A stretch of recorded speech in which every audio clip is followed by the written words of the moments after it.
Welcome back. We were in the midst of figuring out the Laplace transform of sine of at when I was running out of time, and so I just this is the definition of the Laplace transform of sine of at. I said that also equals y. This is going to be useful for us since we're going to be doing integration by parts twice.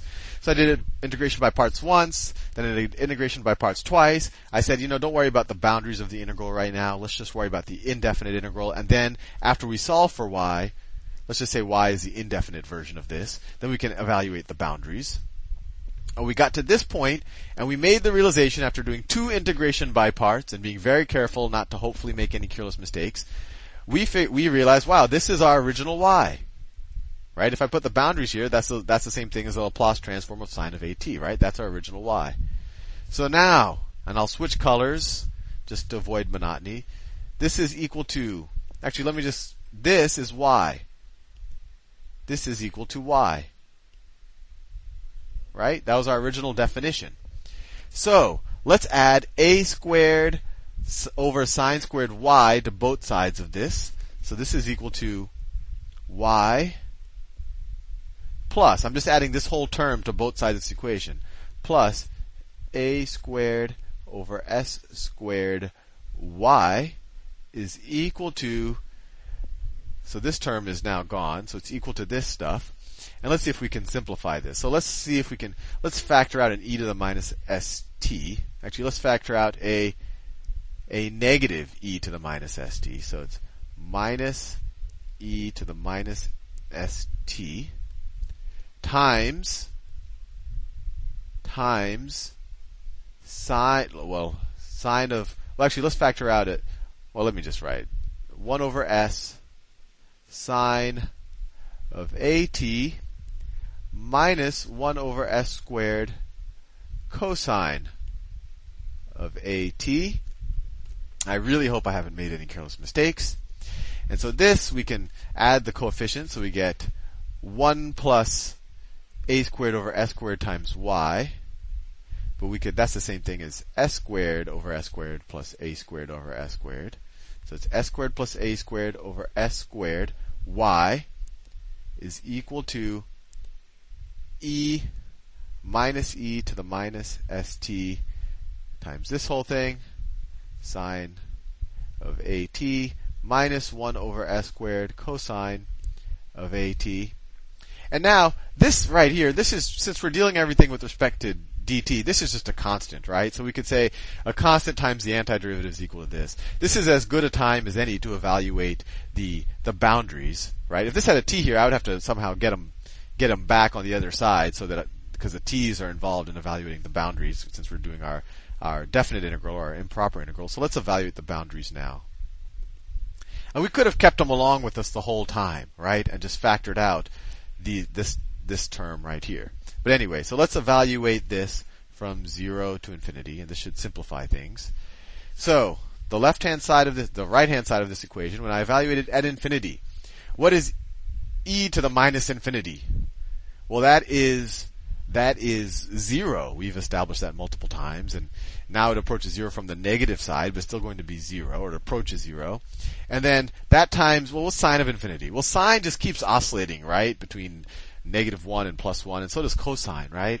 So this is bounded. So this thing is going to overpower these, and if you're curious, you can graph it. This kind of forms an envelope around these oscillations. So the limit as this approaches infinity is going to be equal to 0. 0. And that makes sense, right? These are bounded between 0 and -1, and this approaches 0 very quickly. So it's 0 times something bounded between 1 and -1. Another way to view it is the largest value this could equal is 1 times whatever coefficient's on it, and then this is going to 0, so it's like 0 times 1. Anyway, I don't want to focus too much on that. You can play around with that if you like. Minus this whole thing evaluated at 0. So what's e to the minus 0? Well, that is e to the minus 0 is 1, right? That's e to the 0. We have a minus 1, so it becomes plus 1 times, now sine of 0 is 0, minus 1 over s squared cosine of 0. So what is 1 over cosine. Let's see. Cosine of 0 is 1. So we have minus 1 over s squared minus 1 over s squared times 1. So that is equal to minus 1 over s squared. And I think I made a mistake because I shouldn't be having a negative number here. So let's backtrack and let's see where that mistake might. Maybe this isn't a negative number. Let's see, infinity, right? This whole thing is 0 minus. Let's see, when you put 0 here, this becomes a minus 1. Yeah, I'm getting a. Let me see where so either this is a plus or this is a plus. Let's see where I made my mistake. E to the minus st. Oh, I see where my mistake is, right? Up here, where I factored out a minus e to the minus st, right? Fair enough. So that makes this 1 over s sine of at. But if I factor out a minus e to the minus st, this becomes a plus, right? It was a minus here, but I'm factoring out a minus e to the minus st. So that's a plus. This is a plus. Boy, I'm glad that was not too difficult to find. So then this becomes a plus, and then this becomes plus. Thank God. It would have been sad if I wasted 2 videos and ended up with a careless negative number. Anyway, so now we have s squared plus a squared over s squared times y is equal to this. Multiply both sides times s squared over s squared plus a squared. Divide both sides by this, and we get y is equal to 1 over s squared. 1 over s squared. And actually, let me make sure that is right. It's 1 over s squared. Right. Y is equal to 1 over s squared times s squared over s squared plus a squared. And then these cancel out. And let me make sure that I haven't made another careless mistake. Because I have a feeling I have. Yep, there, I see the careless mistake. And it was all in this term. And I hope you don't mind my careless mistakes, but I want you to see that, I'm doing these things in real time, and I'm human, in case you haven't realized already.